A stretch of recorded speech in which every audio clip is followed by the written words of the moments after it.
సంక్రాంతికి కింగ్ వస్తే హిట్ కొట్టినట్టే అనే మాటను నిజం చేస్తూ నాసామిరంగా సినిమా అన్ని సెంటర్స్లలో మొదటి వారమే బ్రేక్ ఈవెన్ మార్కును రీచ్ అయింది. నైజాంలో ఈ రోజుతో బ్రేక్ ఈవెన్ మార్కును రీచ్ అవ్వనున్న నాసామిరంగా సినిమా ఆంధ్రలోని అన్ని సెంటర్స్లలో ప్రాఫిట్స్లోకి ఎంటర్ అయింది. 7 రోజుల్లో ఈ సినిమా 41.3 కోట్లను కలెక్ట్ చేసి సక్సెస్ఫుల్గా సెకండ్ వీక్లోకి ఎంటర్ అయింది. ఈ మధ్యలో రిలీజ్ అయ్యే సినిమాలు పెద్దగా లేవు కాబట్టి నాసామిరంగా ఫైనల్ కలెక్షన్స్తో బయర్స్కి బాగానే డబ్బులు మిగిలే అవకాశం ఉంది.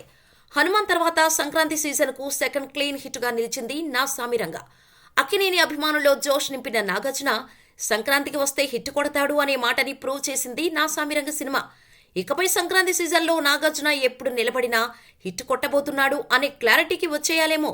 మజ్ను సినిమా నుంచి మొదలు పెడితే బంగారాజు సినిమా వరకు నాగార్జున సంక్రాంతి సీజన్లో నిలబెట్టిన సినిమాలు ఫ్లాప్ అవ్వలేదు.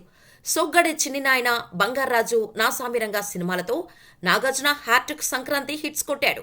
నెక్స్ట్ ఇయర్ బంగారాజు పార్ట్ 3 వస్తుందని కూడా నాగార్జున చెప్పేశాడు.